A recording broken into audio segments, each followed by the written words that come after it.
All right. Well, thank you everyone for joining us this month for the online review and hang, where we take the final table of last month's Tournament of Champions and we review it online and hang while we do it. So every month, all the premium members are welcome to come join the panel here. And we also invite anyone who happened to be a finalist at the final table that month, whether they're a premium member or not, to come join the panel so we can pick your brain and add a little color commentary from what it felt like to be in the room at the time, searching for that crack at the silver rec.poker pin, that elusive silver pin. All right, so let me just make sure we're all set up here. I think we are. I'll go into screen sharing mode.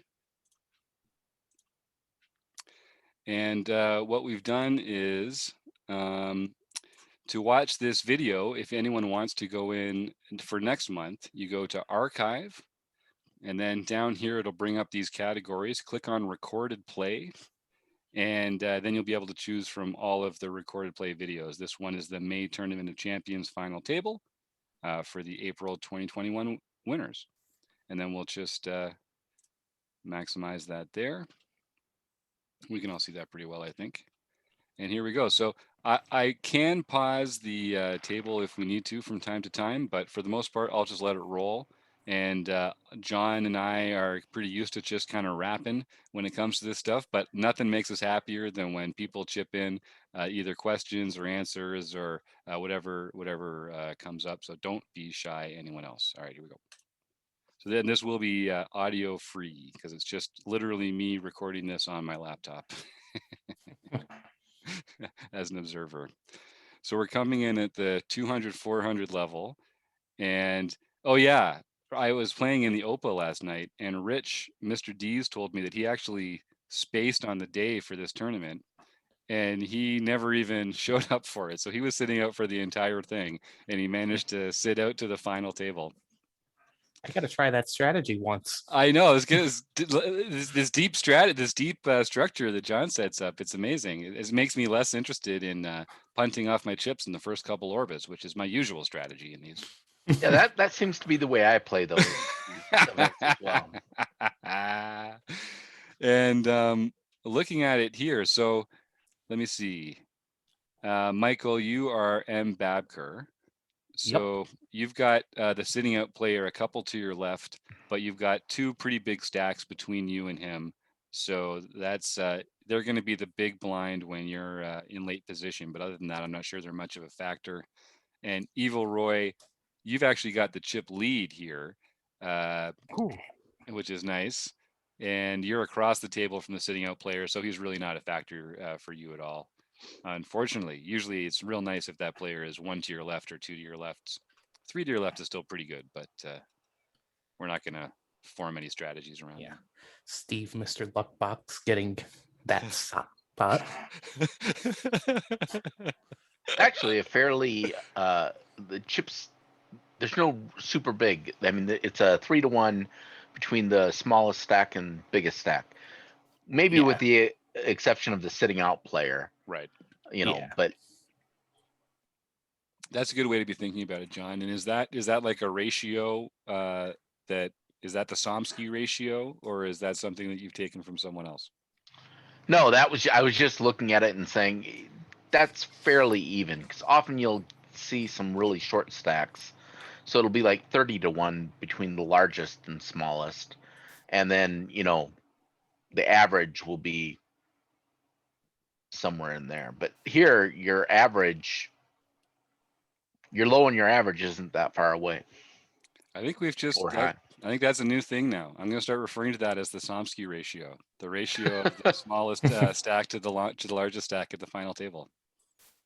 All right. I'm not sure it's worth much, but then that might be a fitting name for it. Well, you could see how it might affect like exactly ICM calculations, decisions if there were. All right. Well, maybe it's not the perfect stat, but we're going to get there, John. I like it. But it does mean that there's no one is dominating the table. Everyone still has a reasonable chance at this. Yeah. One double up. Yeah. And you could be one of the chip leaders. So So, Michael, what were you, as the final table started, what were you thinking? Were you like thinking about different players at the table and how to approach them? Were you just like thinking about how you were going to play? What was on your mind? Just keep rolling with my game. Yep. Nice. And that's really the right decision, isn't it? Like, keep exploiting the players, but don't do anything different. I've gone deep enough on the Poker Stars dailies that I'm comfortable with how I'm playing, and I'm not gonna start changing strategies when I get late because that's just asking for trouble. Nice. Yep. And Evil Roy, what about you? Do you recall at this point having any strategies in mind or anything?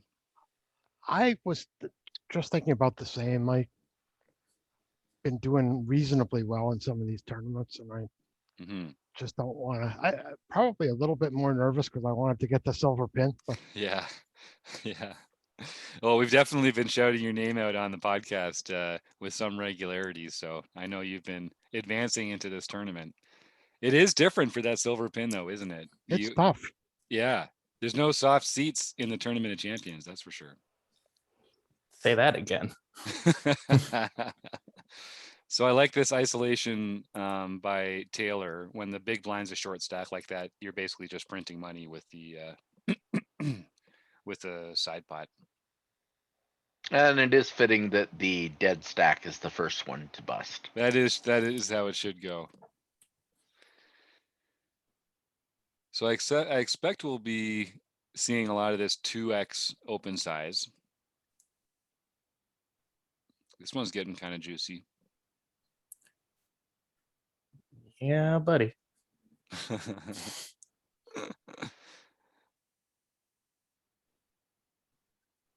I thought maybe Taylor was trying to figure out if he was going to isolate there. Yeah, there's a lot of money in that pot. Every time he goes long on the betting, I have to remind myself: is he streaming or not? And then is he thinking about a raise or is he just calling it? That's right. Because he does the streams, he does a great explanation, and it's always like, okay, what are you gonna do? What are you? Oh yeah, you're streaming. Yeah, I enjoy watching those on Thursday night too. It's great in that getting that kind of insight into the decision-making process as he plays. Free for everyone, twitch.tv/poker. Go check him out. Yeah, and this is the kind of spot. Michael, do you remember what you had here, or is it just it's a good board for someone to be I think at? I was just going for the bluff. I probably was sitting on something like an ace jack. Yeah, probably check behind here. Get that ace to, oh yeah, so giving him a chance to fold because he has a short stack here now. There you go. Nice. So East Coast Bidder and Don't Chase are the two short stacks here. So if there was ICM considerations, which there aren't really, Steve, I guess, would be feeling some of that pressure. He doesn't want to bust next. And Taylor, they're both in that kind of danger zone where it's better for them to just wait and let some of the smaller stacks bust out.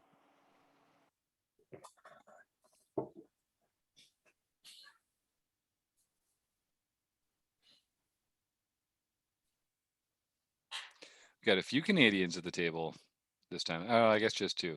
East Coast Bidder is Ben Enslow out from Nova Scotia.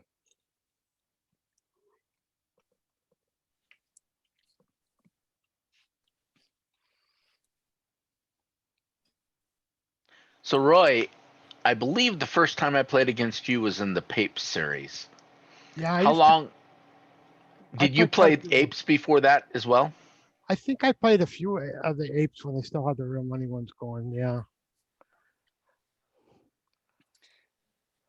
That's where I know you from first, at least. Yeah, they used to say your name on the podcast there a fair bit too. No doubt. That was before I knew about John. That is going back. Back in the good old days, huh? I just can't set you up for anything. So I like this sizing. Oh, interesting. So Michael, what'd you have here? You got to remember this one. I'm terrible at remembering these hands, but I'm the problem. Yeah, I was There gonna it say is. it's a good hand. I know it's a good hand Yep. based on the sizing. Yeah, so there's not much Trey 371 could do about that, I'm afraid. Nope. Yep. That one plays itself Yeah, all day, every day. That one works. I was thinking, okay, was that queens or kings? I forgot that was Right. the aces double. Oh, and nice comment there by Trey 371, keeping it classy. Putting out a nice comment. I always know sometimes I'm steaming a little when I lose that kings into aces, but still it's just nice to put that nice hand into the chat. Let everyone know there's no hard feelings. Yep. Not like when you reverse dominate someone like this. Good game, Ben. Brutal run out for my buddy Ben. So don't chase is a short stack here, but now it's more about the halves. I think Captain Walleye, Michael, and Evil Roy are sort of in the one class of chip stacks, and the rest are the have-nots. Yep.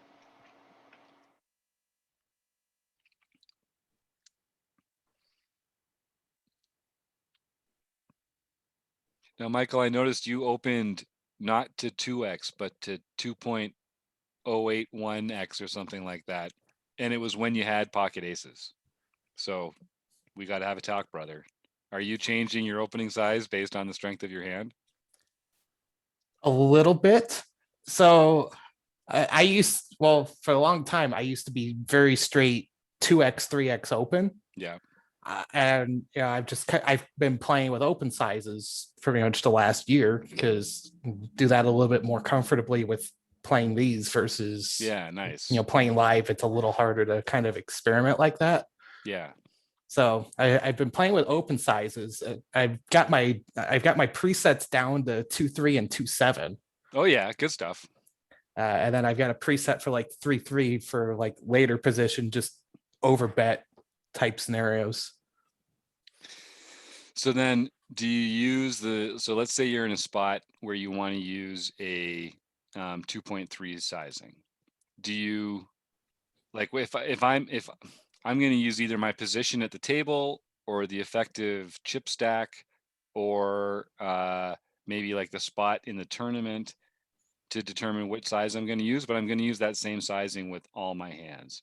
Is that the way you approach it as well, or you have different sizings from time to time according to I go different. Yeah. I have a range that I like to open into, and it'll vary a little bit based on the hand and the position, but it's pretty consistently in that same 2.3 to 2.7 range starting, and then just kind of go from there. Nice. Oh, got the straight over Taylor. There you go. Excellent. That's we're always rooting against Taylor here. I don't know. It just comes naturally. I don't know why. Nicely done, sir. Maybe because he just doesn't need anyone rooting for him. That's true. That's true. He just wins everything. He's got enough luck for all of us. Yeah, and a lot of natural talent and a lot of hard work.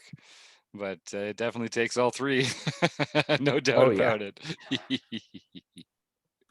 Oh yeah.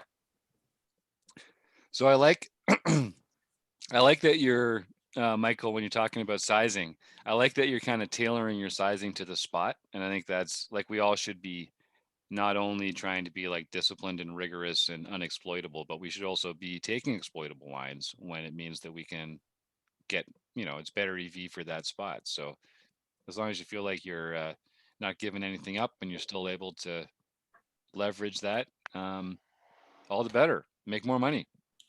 Exactly. Now, I'll just tell you, in the spirit of fair competition, I'm going to make a note to try and crack you down in the lab and see if I can tell anything about your open raising sizes in Poker Tracker 4 based on that. Go for it.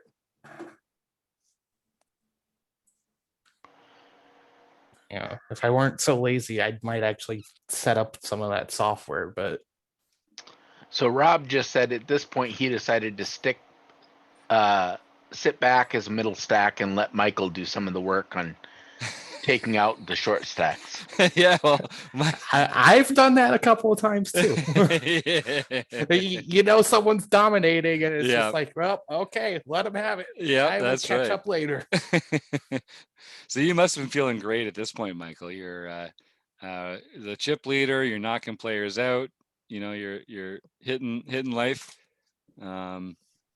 Does sometimes when that happens to me, I get like I get a little loosey collie because I'm feeling like I'm on top of the world. Does that happen to you? I'm getting better about it. Yeah. I'll get bigger stacked, and I'll feel more comfortable maybe calling down a little bit longer than I should. But at the same time, it's like, oh, okay, there's still good odds here. There's still good pot here. It doesn't hurt as bad, but it's still gonna hurt when I lose. That's right.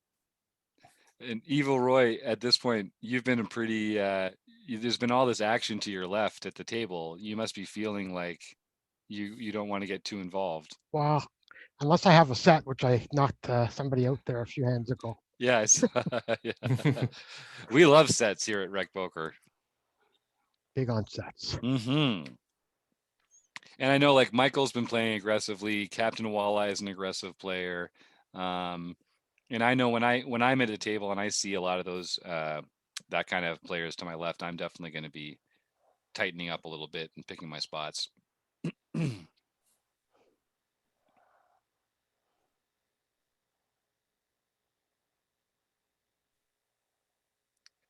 a couple real short stacks here.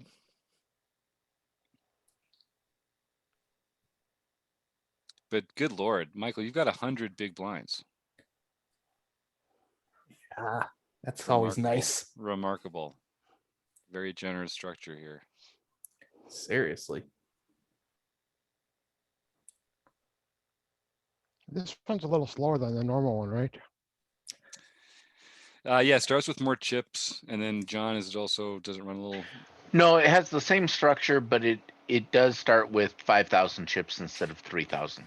Yeah, that's it. And the reason I kept the structure the same is that way if you're playing in the nightly tournament, then you're in the same spot in both events. It's just the chips blind wise. So I thought it would just make it easier. Very considerate, John. That's why he's the online home game director. That's why he gets a gun. You did get the gun, didn't you, John? I think it must have gotten lost in the mail. Oh, no. I knew I should have put the safety on.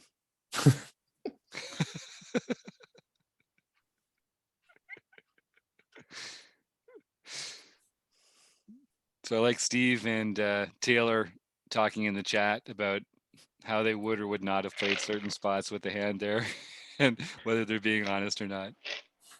So here Rob says he's got pocket aces here in this hand. And of course, that's that feeling where pocket aces wins a small pot and you're like, oh man. I'm always muttering under my breath, I should have trapped. That's right. But it's true, it takes two, right? It takes two to get paid. It doesn't only take the best hand, but it takes having a second best hand. And that doesn't happen. Doesn't happen all the time. Which is good, because otherwise it would be hard to bluff more often. So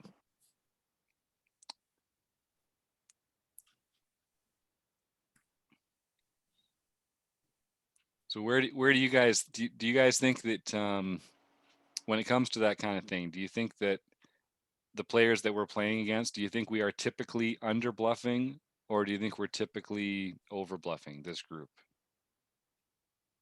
Have you made any reads on the player pool? Steve, I think bets bluffs a little bit more than he should. But I've also played so much in person with him that I've got a better read on him than anyone else on this table.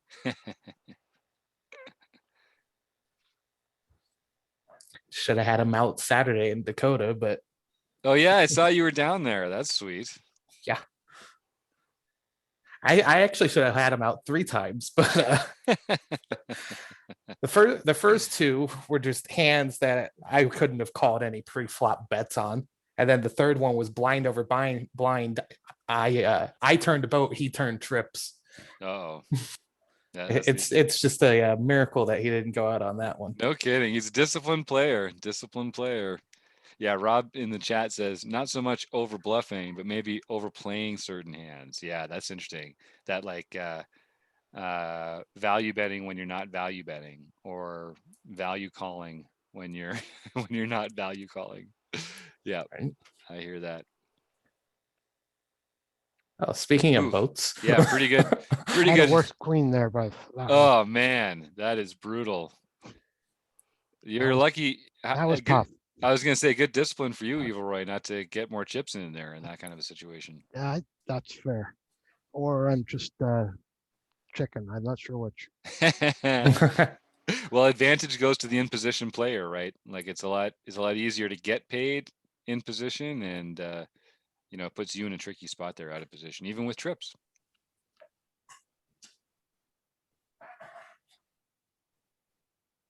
Boy, that's a gross board. I clearly had to have a 9 or something here. Yeah, it favors your range, and since Captain Walleye is the under the gun raiser, he really shouldn't have much here. Maybe he's got an overpair.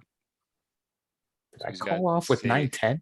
queens Because and I sevens or something. snap called that one. That was fast. Oh no, 2 pair. Yep. So I guess Captain Walleye must have had 2 overcards there, because he would have had 2 pair as well with an overpair. Yep. When the 7 paired. I think it's. I'm seeing here a king 10. I think. Oh yeah, there you go. Nice.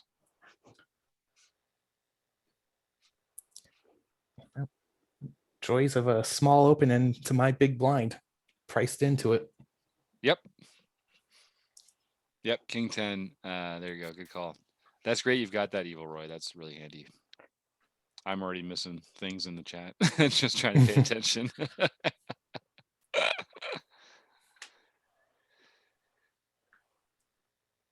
So yeah, so Evil Roy, it has the second chip stack here, but he's really handcuffed because the player directly to his left is M. Babker, who's got over twice as many chips. And maybe even Poker more. starred? Oh Nope. my. Even There you more. go. Another takeout. Good game is right. And then there were 5. This is a true consolidation mode. Yeah, now the chips are much more uneven Right. Yep. than they were at the beginning of the table. Yeah, the Somsky, we're dealing with a totally different Somsky ratio at this point here. Oh, I hope that turns into something, John. You deserve that. We're gonna make it turn into something. Yeah, I think we are. The Somsky. What was the Somsky ratio on that final table, guys? Start working that into like Poker Go.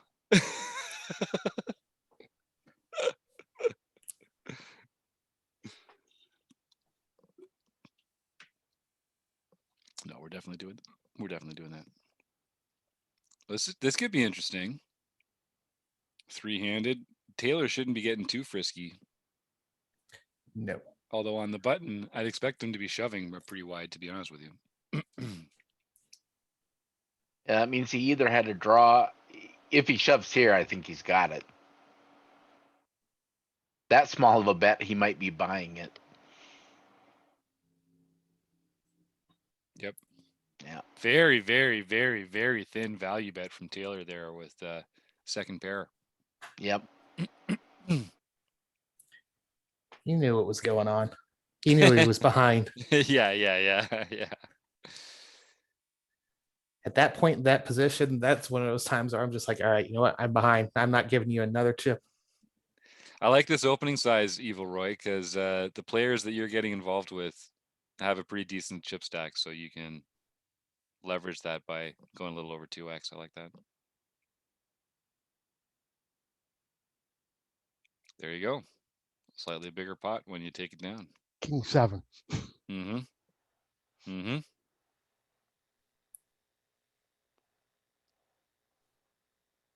I can feel, oh yeah, Rob says in the chat, Roy goes on a bit of a run here. And I can already kind of feel the momentum changing a little bit. And it's funny, all it takes is, someone wins a few hands in a row and all of a sudden, they're opening a little more, other people are now having to consider how they're going to respond. I think that dynamic really does affect how play unfolds from there. Absolutely.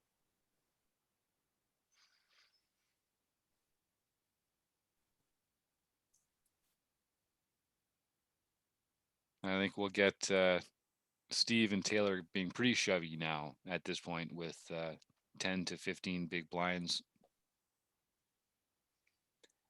Oh, Steve managed a 2.5x off that stack. That's the second time we did a hand history review. I don't know, sometime recently, and I gotta make a note to Steve to lower his opening size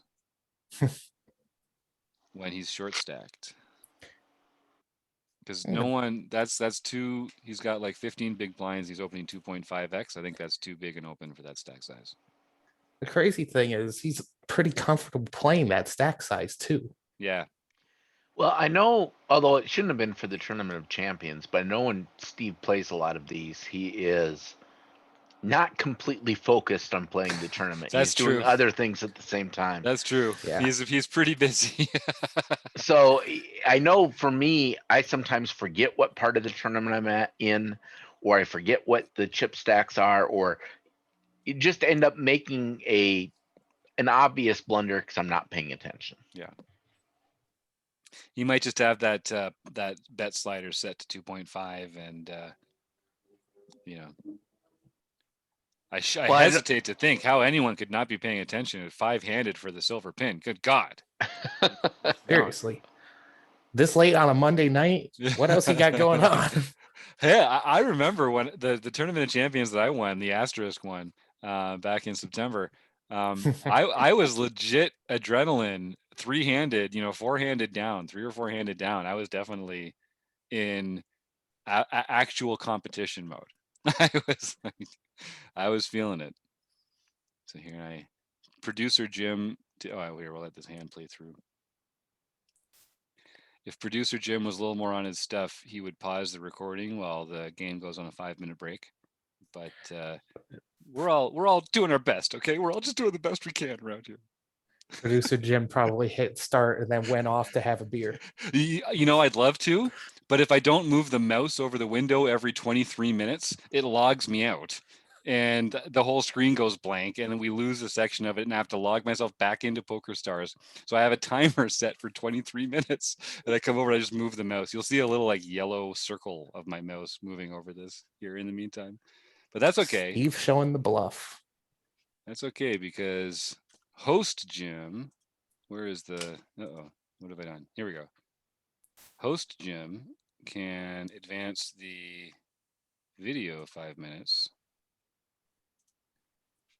All right, am I having time travel? Seeing that? Okay, good. Here we go. You missed my fold. Oh darn. I'm sure it was majestic, Michael. Most graceful. We just said graceful at the same time. That's fantastic. Mines. That's right. Evil Roy. Gets that was pair sevens. Yeah. Fold that ace. Nice. Fold that ace, Steve. Nice. Evil Roy did not come to play. And Michael's got to also be thinking here like, all right, brother, do your thing. I'll just sit around here and pick up the pieces, right? Pretty much. Yeah. Well, even though this is play money, I still like to kind of pay attention to rankings and what's paid and everything. So this is actually the money bubble for the table too. Nice. So we're not playing for money, but I do like to keep that in my mind because you go back playing live. Mm-hmm. I think that's really smart, Michael. And I think even though you're going to make decisions that suit the priorities, in the moment, just even having it as a factor that you're considering is good practice. Yep. So when you guys play live and you get down to like 3 or 4 handed, is it common that you end up doing a chop, or do you end up playing it all the way out? At I don't running think aces, we have a lot more chops than playouts. I think that's probably true. I know I have never been the first player to suggest a chop because in general I would rather play it out. Yeah. Partially because for most of the tournaments I don't have to maintain a real bankroll. So it doesn't make a difference whether I mean, yes, I would like more money, but I want the practice more than I want the money. Yeah. At this stakes, once I get to playing $10,000 buy-ins and having $1 million on the line, that may change. Any minute, baby. So last January, before everything started slowing down, there was a week and a half period where I was just on a roll. Had 2 second place finishes, a first place finish, and then part of an 8-way chop. The first second place was a bad weather night at Aces, and it literally was just the two of us paid, and neither one of us brought up chop when we got down the heads up. We just played it up. The next day was the first place, and that one everyone else wanted the chop, and I kind of reluctantly went on to it after they gave me a financially lucrative chop, because I'm not going to chop in the lead and just take like garbage cash. Right. And then the next day was another second place, and there was no suggestion of a chop anywhere along the way. We just went the whole way. That's great. The 8-way was at the end of one of the big money events, and this was at 2:00 in the morning, and all the older folks at the table were kind of running well past their bedtime. Sure. I honestly was the last one to agree to the chop because I'm sitting there thinking, I'm young, I ain't got nothing else going on. Yeah, that's right. I want to play. What about you, Evil Roy? Do you? I know I don't want to give away your location, but you're somewhere where you can play live online, and I'm not sure how much live playing you do. Is this something that comes up? I haven't done a lot lately. Yeah, Obviously. yeah. I played a couple times up, well, at RAM on Northern Ontario or Middle Ontario. They tend to want to do it like a save when you get near the final table, pay the last guy that's not making money. Right. Something. Yep. Which I'm okay with. I mean, I probably shouldn't, but that old the old like extra bubble, the yeah bump the bubble by one. Yeah, I'm familiar. Yeah, that's an interesting one too. So I think this is a limp by Captain Walleye here, and given the stack sizes, this is really interesting because I would almost be inclined to just shove my entire range here, given that the 2 players to my left are covered by me.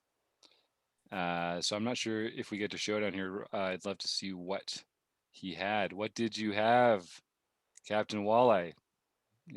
I guess I could have. Well, if he's a Queen 9. Yeah, here, let me just go back. Could get this on the Queen 9. Queen 9. I'd limp that in that position, even with the small stacks behind. It is the kind of hand people talk about, having those kind of like lower Broadway, upper suited connector kind of range for limps. I don't know if I want to have a limping range there though, in this kind of final table situation. That too. In a normal final table situation, I like shoving all the time because there are going to be pay jumps. Right. And so you're putting a lot of pressure on the small stacks. In this, where the silver pin is kind of winner take all, I think the shoving works not quite as well because all you're doing is giving them the opportunity to decide whether they want to try for a double up here or not. I think that's a great point. They're not going to be as scared because they don't care about the ICM. It's a great point. Thanks for bringing that up, Rob, so that we could get our eye on that. Yeah, Rob says that's exactly what I was thinking, and I have to fold with aggression, fold to their aggression. I think that's right. And when ICM isn't as much of a factor, your fold equity isn't as powerful, and you're not going to generate as many folds. So you can play that kind of play in position spot, which I like. Now, would that have any? Okay, so then does the stack size have anything to do with it? For anyone here that's involved in this, with the stack player, with the players to your left, would their stack size have anything to do with your decision to limp or open there? Rob says yes. So Rob, if they were deeper stacked, you would probably revert to a 2x open or something in a more conventional situation. Right. Yeah, that makes sense to me. That makes sense to me. And all the talking we've done about limping in other debates and other conversations in the rec.poker discussions, a lot of it's come down to 25 or smaller chip stacks, late position, in the kind of spot that Rob's talking about here. So I think it's actually it's a great spot to pull out for that. And well done, sir.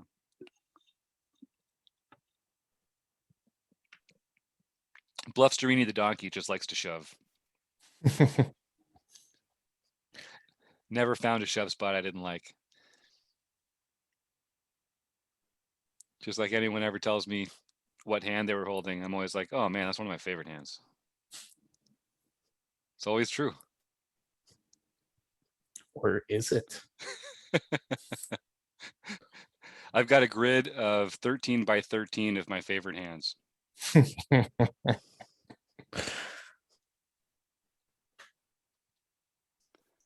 Well, any one of those could win you a big pot. That's right. Yep.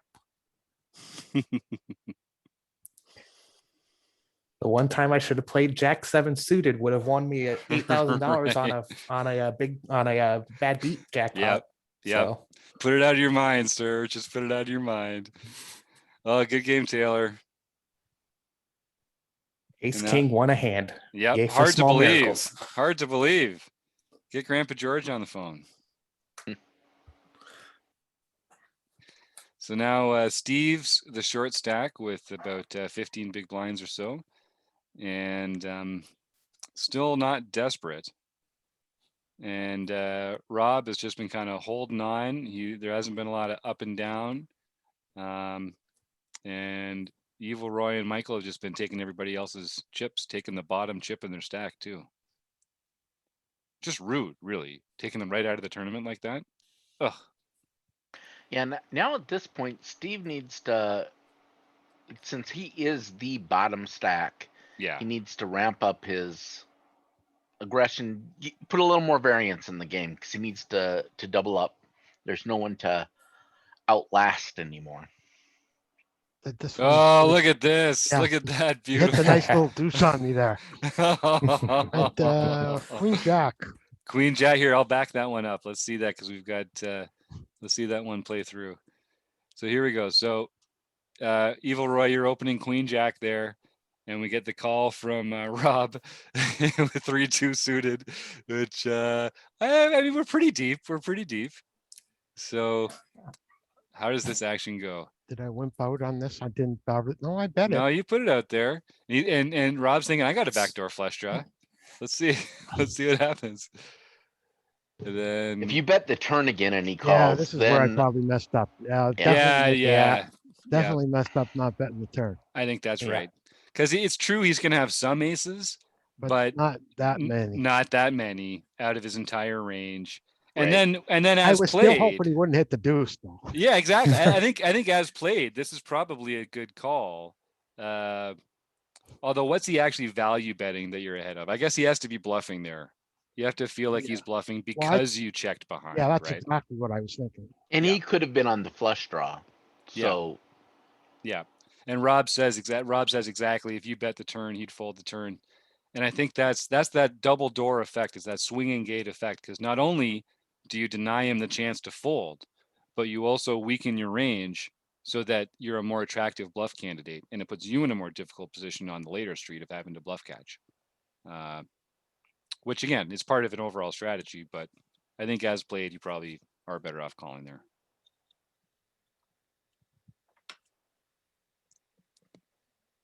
But yeah, the turn. People are honest on the turn. people look deep into their heart and they see how much courage they really have about this hand on the turn. I find it's a street of honesty for a lot of people. Kind of wimpy again there, David.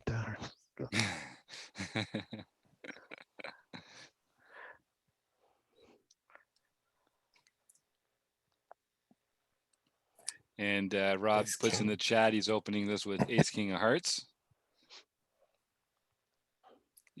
Evil Roy, what did you have calling in the small blind there? Where are we? Oh, and then the lead. That's cool. I have Queen 9 of Hearts. Interesting. Yeah.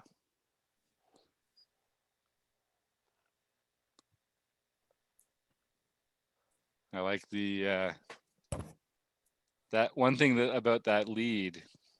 He's definitely you're defining his range enough for you, right? Once he continues to that, you can comfortably fold. Oh my God, Rob's got aces in the big. Aces in the big blind. He went on a bit of a tear here, Rob. Captain Walleye. I think his aces was the hand before. Oh, okay, okay.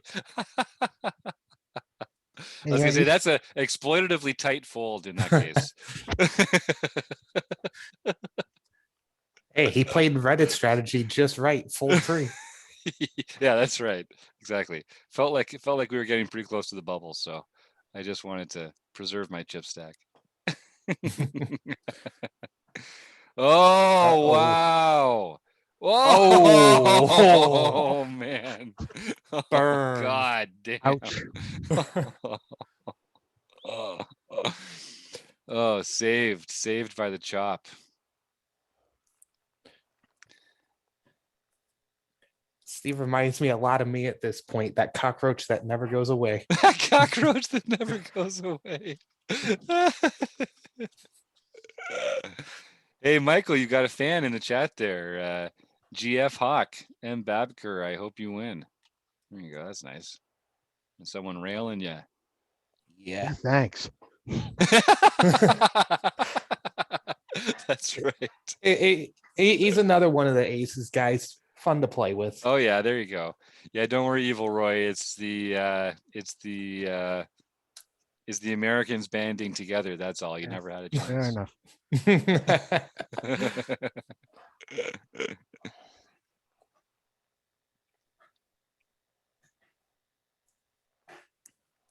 So still Michael's got a big chip lead, but Captain Walleye's picked up a few. He's approaching Evil Roy in the standings.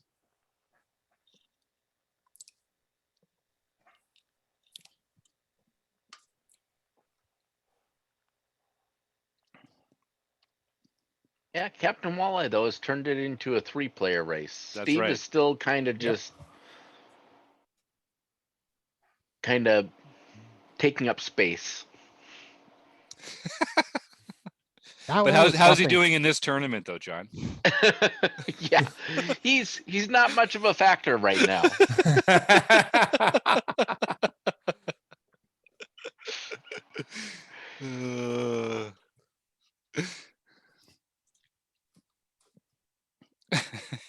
I was 2-pair there. Oh yeah, that's always a 2-pair. I just feel so much more comfortable with 2-pair plus. There is that magic line that's drawn in poker, isn't it? It's just 1 pair. You can win, you can lose as much as you win, but when you're in that 2-pair plus category, it's just easy game. Not like you're going to win every pot, but and every variant of poker has different lines for that. Like for 5-card draw, for example, 2-pair is still the line where you start to feel good, but it's got to be a high 2-pair. You know, the 9-8 2-pair isn't so great. You want a king or an ace for your top one. Yep. And that one was bottom 2, which I tend to lose a lot with bottom 2 pairs. Ah, interesting. Yeah.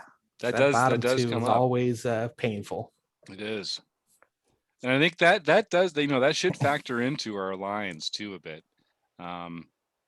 What you're blocking and what you're unblocking and stuff like that too. I feel the same way about sets.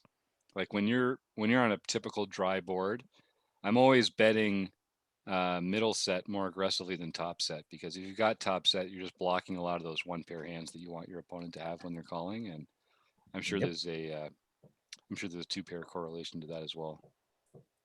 Okay, Rob says he's taking the plane down, so enjoy that, sir.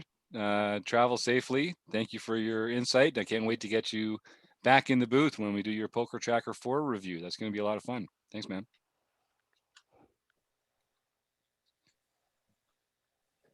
So rec.poker Steve's, yes, yeah, not flying. No, we know he's not flying. But nevertheless, they do restrict your Wi-Fi, even if you're not flying. I understand that. Yes, excellent. Yeah, and we'll make sure the lawyers notify everyone as well, Rob, that everyone's clear that Rob is not operating an airplane at the moment. Yep. Whether or not that's true in 3 minutes, we'll find out.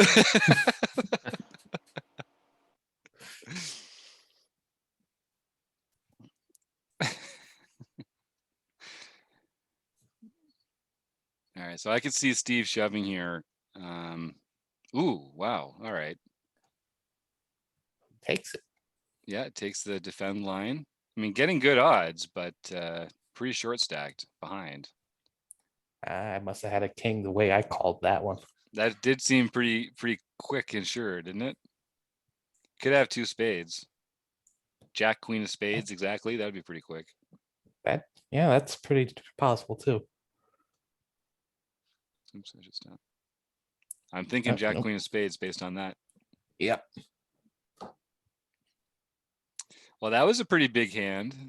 Now there's definitely a club of three, like John was saying. It's the dynamics a little different here. The Steve guy will get out of the way in no time, I'm sure. That didn't take long. And one thing that I find interesting, once you get down four-handed, three-handed, people's ranges really should expand. Like, I think people should be playing much wider ranges than they were at the start of the final table.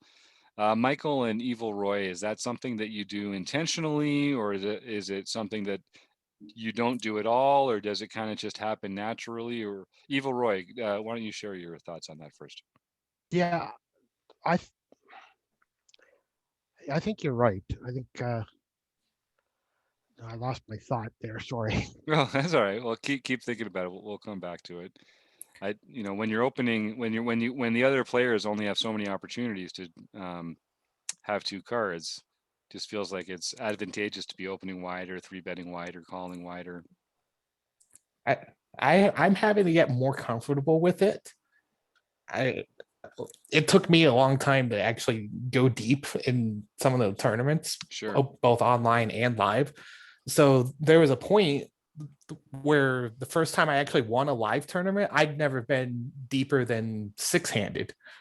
Right. So, I'm sitting there having to figure it out on the fly, and I just didn't feel comfortable with my ranges for a while. Mm-hmm. The more I started playing, the more I kind of picked up, okay, I do need to loosen up a little bit, just because you're too short to be sitting there picking up premium hands only, or sticking with your normal 45 person field range, things like that. Well, and when you're nine-handed, the blinds come by every 9 hands. So every 9 hands, you need to make up 1.5 big blinds plus the ante. If you're playing three-handed, the blinds come by every 3 hands. And so you need to make, you need to make 3 times as much per hand to keep pace, because you're going to be blinded out that much faster. And that's even if the blinds aren't increasing, which of course they are. So you really have to, you're almost playing defense by widening your ranges and opening wider and calling wider and three betting wider, which is counterintuitive, I think, in some ways. But there you can see my little yellow circle on the screen. Oh, yeah. This must have been 23 minutes. Just in time for another boat. Another boat. Oh my God. He just hits boats. It's the Michael Boatker show. Well, yeah, end of COVID, we can have a full house again. Love it.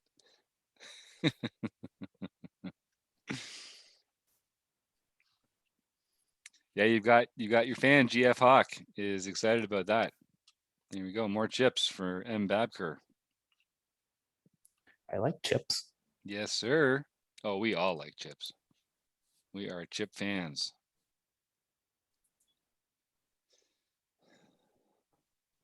That was open-ended straight draw. Love that. Speaking of loving chips, let's get some chips in the middle when we get a spot like that. So here, Evil Roy, you're opening to 3x, and I guess it's because Babker's to your left and you don't want them to get involved. It I was kind of hoping that Steve would shove. I had 8s there. Well, if you want him to shove, don't make it 3x. Make well, it not Michael. I was trying to oh use a short stack, so I was trying to get past him and let Steve shove. yeah. I see. Yeah, so you keep Michael. Steve's got to be shove or fold at this point. Yeah, exactly. So, yep, I think that's right.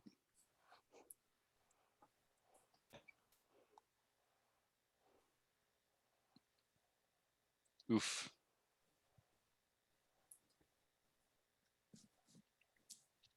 Oh, we got a new arrival here in the review. We got Kim Pet Vet Kilroy joining the panel here.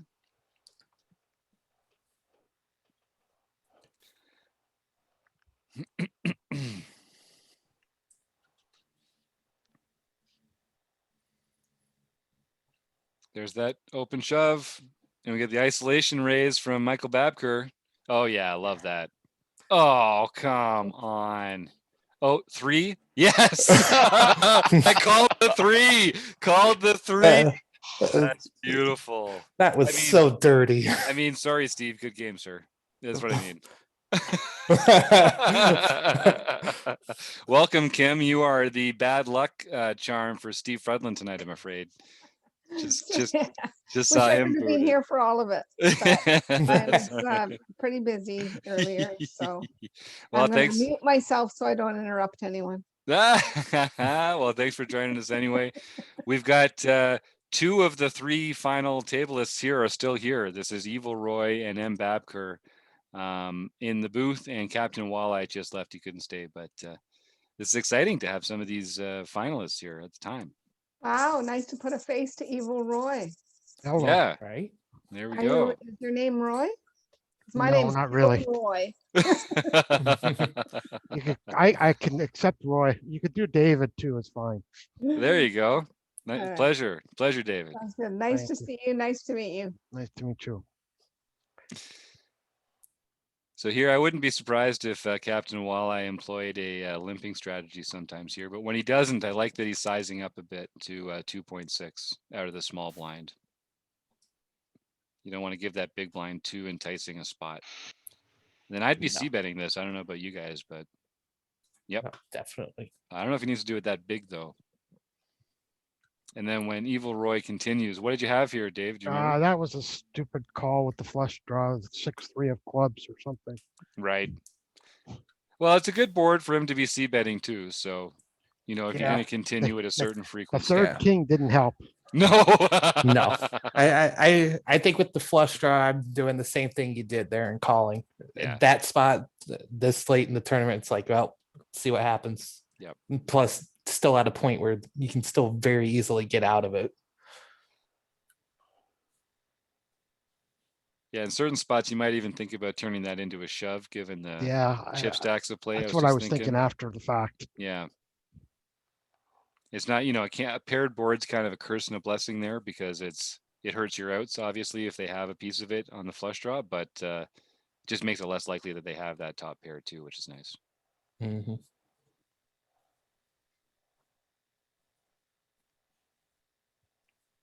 Ooh, tricky here. Super small 3-bet by Michael.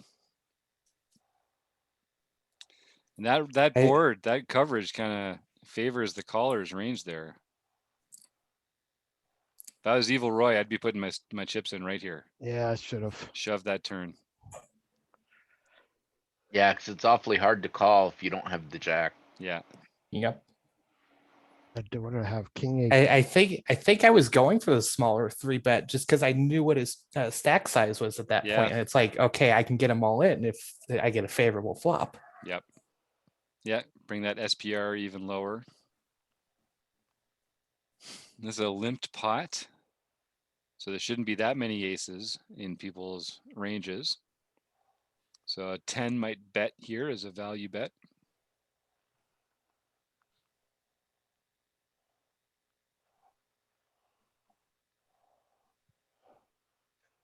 If this comes around to M. Babker, I want to see a bet. No, you could have taken it away right there, Michael. Probably should have. I don't know what I was thinking there. Well, it's a scary run out, right? Like there's 4 clubs up there. You got all the chips. And it's Now not like it's I had to go big there anyway. right. Yeah, now I throw it out there.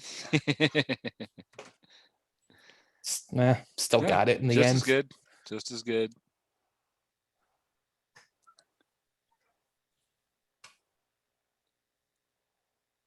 Yeah, so Captain Walleye's sizing up for M. Babker there. And then yeah, that's your only play, Dave.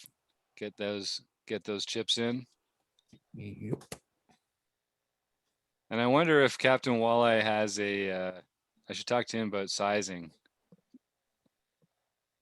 Because given that you have a small chip stack there, it might, if you're a natural shove candidate, it might serve him better to size down, even though the big blind player has a deep stack.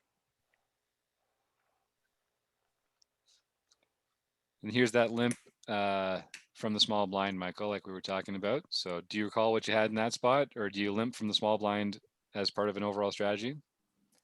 Oh, I'll limp a lot of small blind hands that are Yep. that are kind of weak just because it's like, well, okay, if it's just blind versus blind, I'll see what happens. So, Yeah, they're gonna I have to have be. no problem throwing another half blind in there and then just folding it if the big blind's gonna go aggressive. Yep. It's just one of those. Okay, I can either I hit or I miss. For 300 chips, I'll take the chance.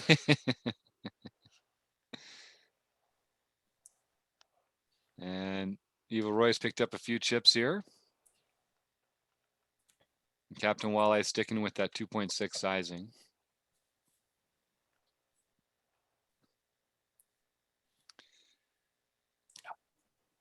Should see a C bet here because it's just, yeah.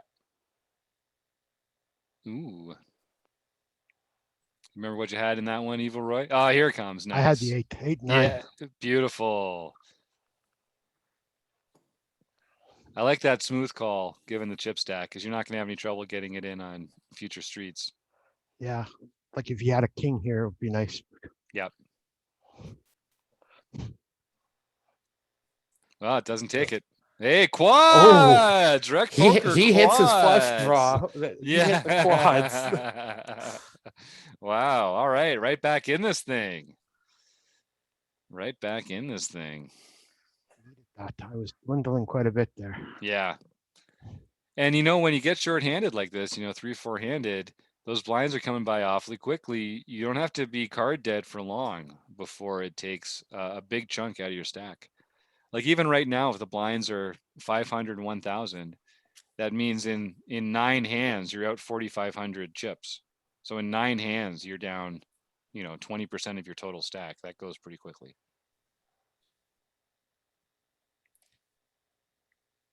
I think I gave this one up. Now the question is, what did I call his 3-bet with? Hmm. Was I playing loose there? And we do have a lot of the chips. Yeah.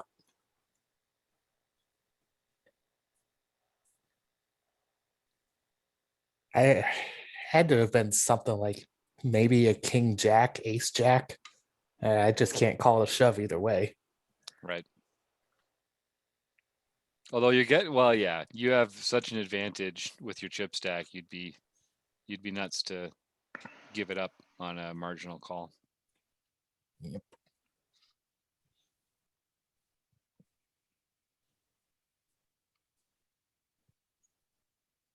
Yeah, so people talk about like how the ICM pressure is relative to the relative chip stack at the table. Like right now, Evil Roy should feel no ICM pressure because they're the next one that's sort of like expected to go. And Babker's got such a big chip lead that it's really Captain Walleye who should be kind of trying not to lose before Evil Roy CA does. Although, again, they have a pretty close chip stack. Well, I guess we'll see how this hand goes.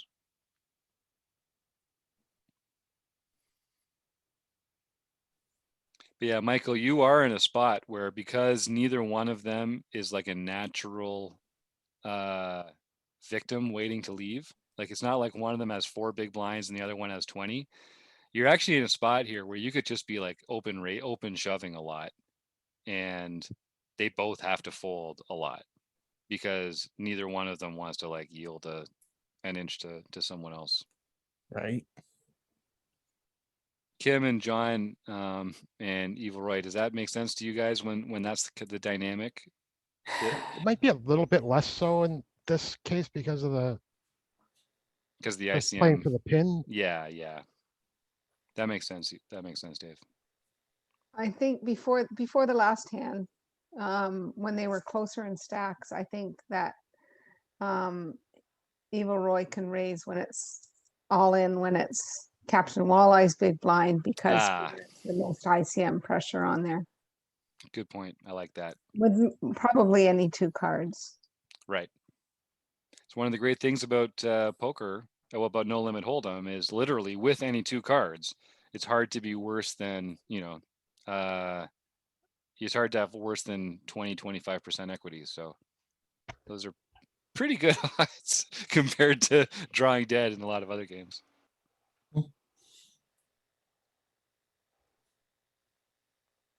Aha! Chris Jones is smiling somewhere.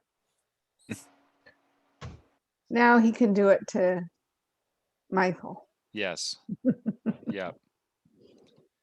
And a big dynamic shift here now with Rob or Captain Walleye taking the chip lead. Yeah.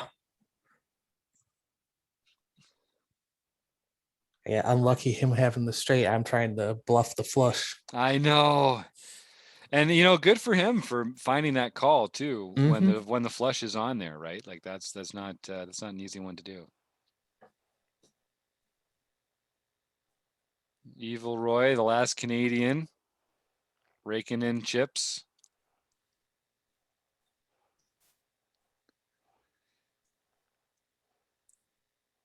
Yeah, still plenty of room. I love the structure on these 1200. So even the short stack still has like 30 big blinds almost. Yep. Yeah, I got 30. Evil's got 28, and Captain's got what, 50. Yeah. Tournament of Champions has an amazing structure. John, kudos. I don't Just do take much it, other John. than take it. Take the compliment, John. all right. You're welcome. Great job plugging numbers in. Someone has to be the decider, John. You are the decider when it comes to all that, and you do a wonderful job. Thank you.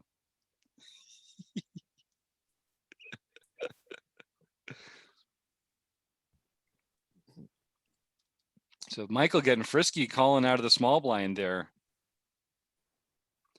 He says, "Your rigid rules will not chain me." Pretty good flop for the big blind. When it goes check, check, check, this is someone bet and take this hand away kind of spot. Here comes the bet. Yeah, I'd expect one from Rob here. Small one like that's probably good enough. I just figured that wasn't my range. Yep. I think that's right. Scary river too.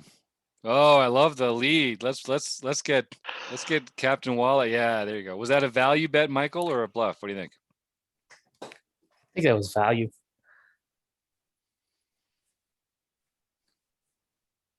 I know my bet sizing, and I'm pretty sure at that point that was value. Good board to get some value on.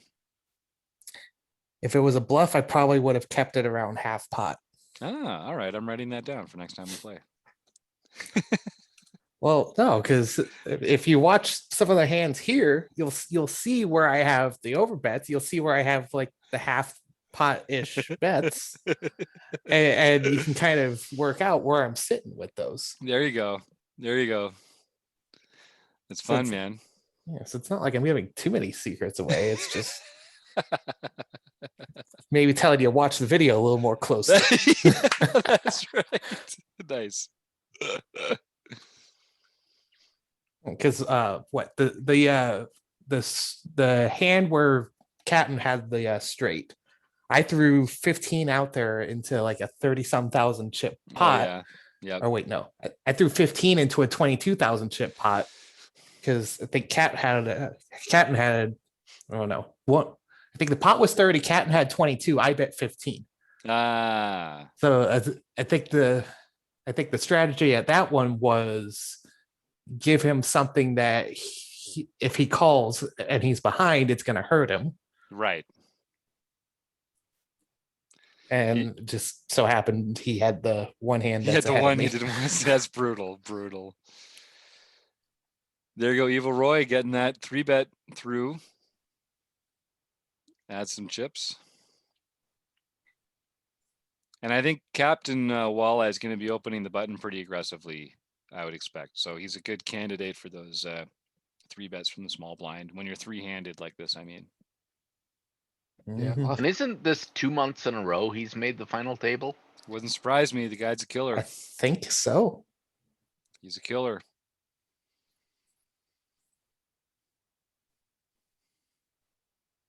Yeah, and then this dynamic starts to develop, right? Where he's like, well, you can't have aces twice in a row. I'll just open again.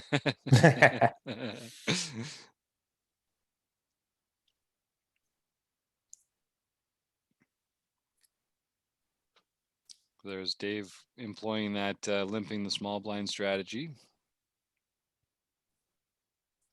Yeah, it's just an ass. That's just not a great flop for anybody, really, is it? Whoever takes it, whoever bets it wins it. Yeah, it's funny how often that comes up, eh? Yeah. If anyone is who's watching this or anyone in the chat is using Poker Tracker 4 at home, just look at the number of hands in your database that don't go to showdown as a proportion of the total number of hands. And you will be shocked at how infrequently the strength of your hand actually matters in the game of poker.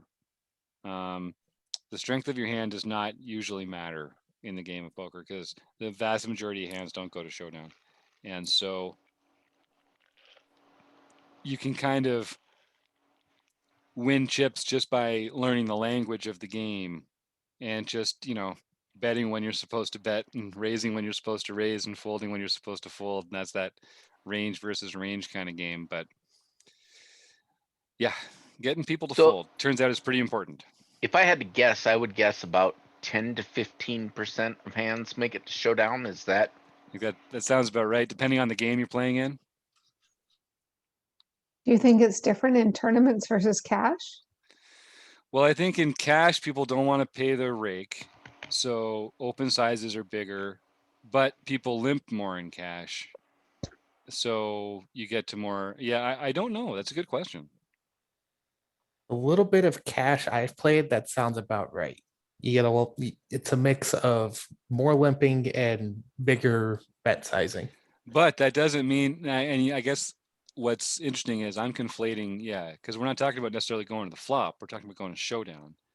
And I think cash probably, but they have deeper chip stacks. So like in tournaments, you get to showdown so much more often because the average table stack is only 15 big blinds or something. Right. Yeah, I don't know. That's a good question. But you also get to showdown, it depends too on the game. There's a lot of people who are playing jackpot poker. Yes. So they want to make it to the showdown. So the pots don't grow geometrically to prevent that. Correct. I like that's really smart. But it's remarkable if you just think about the fact that for the majority of hands of poker that get played, it never comes up what your hand was. It's just completely irrelevant. You don't need a hand more than half the time. You just need them to not have a hand. So this commentary is super interesting because it would be fun to take the commentary when you do see the whole cards and compare the two commentaries. And I think we should do that one month when we have a PT4. Yeah. We can see the cards commentary, and we should commentary on the one that doesn't show the cards first, and then do the commentary on the one that shows the cards, and then we can see how different we are. Kim, I don't know. Everyone will have learned so much during the first one that they'll just be much better. Kim, I don't know if you're setting me up on purpose, but we have Rob Adsum's Poker Tracker 4 for this tournament. But because he couldn't join us for the hand history review, I told him we'd save it and do it another time. So I think that's exactly what we're going to do. We're going to do this one. That would be fun because I haven't seen most of this. Hey, all right. Nice. Well, we'll have to find a time to do that. We'll do that no later than the end of June, let's say. We'll figure that out for sure. I love that idea. Oh, I got a bad feeling about this. I don't know why. Oh, okay, good. Whew.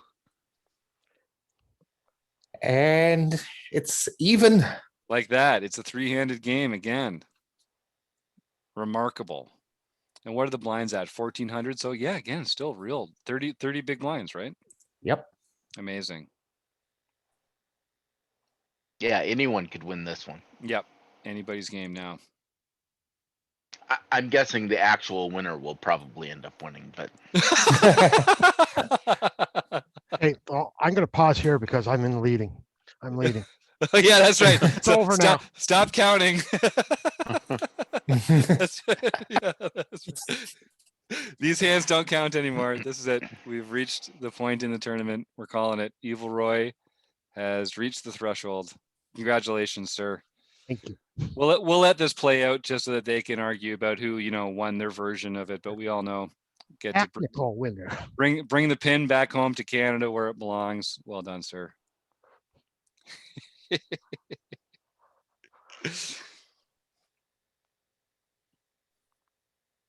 And this is a fun chip stack to be playing too. It was like fun. Fun isn't really the word.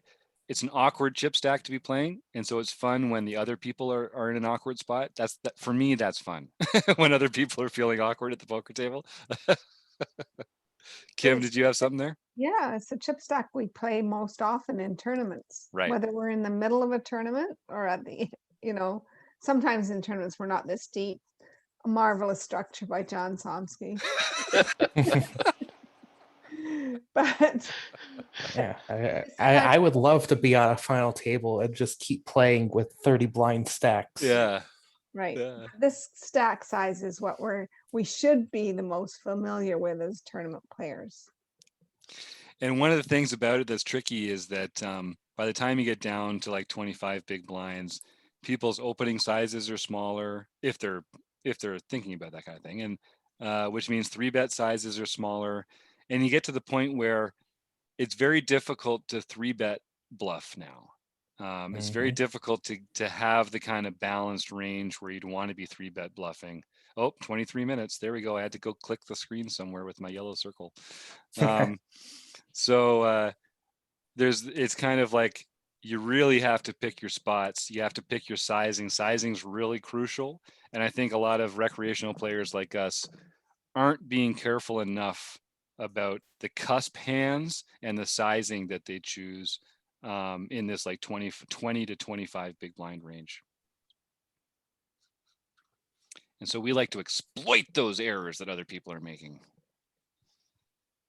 Maybe it's just me. I'm a terrible person. No, exploit away. Well, it's one of these things, you're not if we're all just winning money when we have good hands, The only people that win are the rake counters.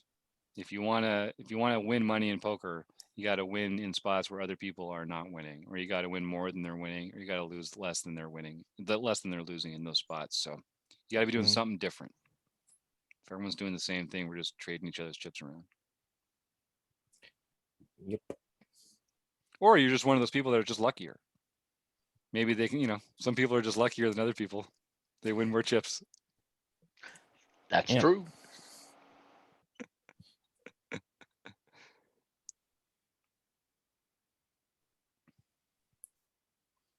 We'll see if Captain Walleyes. Yep, there we go. More of that limping in the small blind. I think that's part of a thoughtful strategy that he's employing.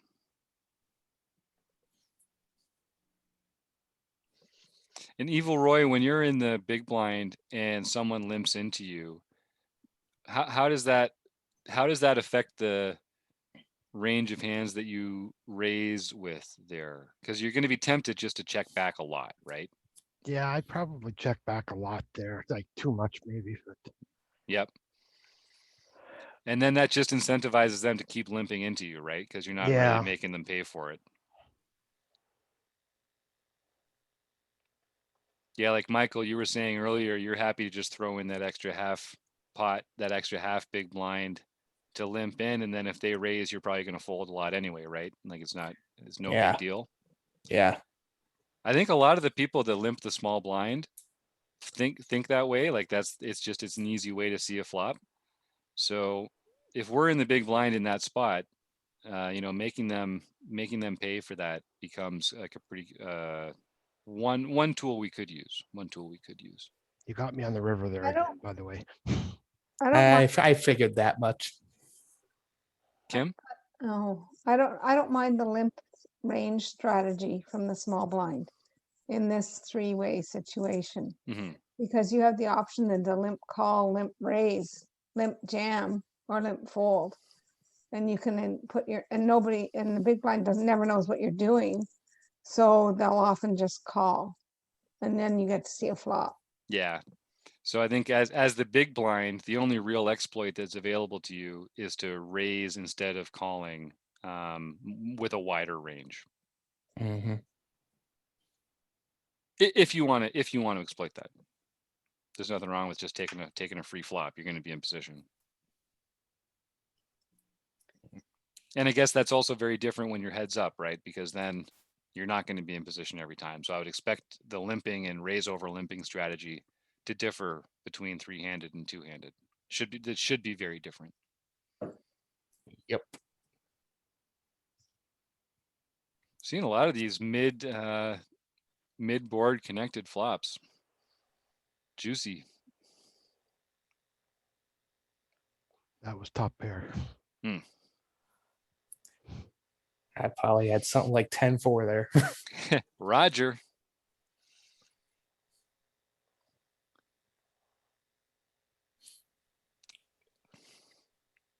I like that check behind by Evil Roy.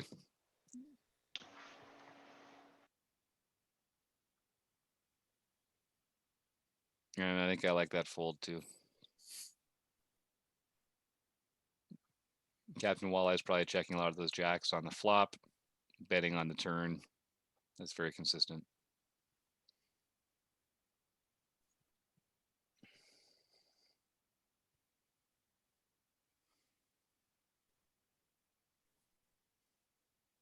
Oof. Some very pretty boards today. Not a great board for gooses. Yeah, that's right. That puts it on a long list, doesn't it, Dave? Fair enough. Here we go. Oh yeah. Oh. That's just what you want to see. Uh-oh. Oh no. Oh no. No. Oh no. Oh man. You couldn't have engineered a better spot though, right? It's so unfair. This guy. Why do we play this stupid game? Why do we even play this stupid game anyway? Yeah, you clearly had him right where you wanted him. Lady Luck comes by and sticks the knife right between the ribs. God damn this. I may have said that. Why do we play this stupid game a few times there? Might have been a different adjective too. You would be forgiven, sir. Oh well, that's it does burn. It does burn getting this far in the Tournament of Champions too, doesn't it? It does. That getting that close to the silver pin, it's going to take a whole other month to get back into it. Yep. But you got to just make the right decision. You clearly played the hand as well as you could have. You got the chips in ahead, and take solace in that. Yeah, it just took about 20 minutes to come to that thought. Yeah, me too. I call it the toe stub effect. When I and my friends and my family, they know this about me. If I bust out, or if I have something like bad, or if I'm upset by something, they have to give me as long as it would take me to recover from stubbing my toe really badly before they're allowed to talk to me, or else I will shout obscenities at them. I will be like really angry and like, y'all, you got what you came for. If you come at me in the toe stubbing period, don't do it, because I am angry. But I'm a perfect teddy bear after that toe stubbing period. So I'm sure you're just like me, Dave. Absolutely. So if I ever meet you in person, I should bring a hammer to stub your toe, because after that you're going to be nice. Is this what you're? At this point, that's your only chance, John. I'd bring a big hammer. Note to self: go buy a sledgehammer to keep in the truck. So here we go. So again, even still 800 big blinds. Or 800 is the big blind. So we still got plenty. Michael isn't short stacked, but I'm sure you're feeling the pressure now, Michael, because it feels like he has so many more chips than you. Yep. But in reality, we started heads up. He already had the 2-1 advantage, and right. I was just thinking, okay, play from behind, let him open, because I know how he's been playing it already. Yep. Oh, here we go. That was a very side call. And then the turn was just like, oh. Yep. Here, let me get out of here. Well, that's a brutal way. That's a brutal way to close out the tournament. Yeah. Captain Walleye getting a little help from the deck at the end there, but that's just the roller coaster of these hands, right? You don't know where you are pre-flop. You get it in. You hope for the best. That's poker. That's poker. A little skill, a little. I'm not getting heads up for a third time without winning.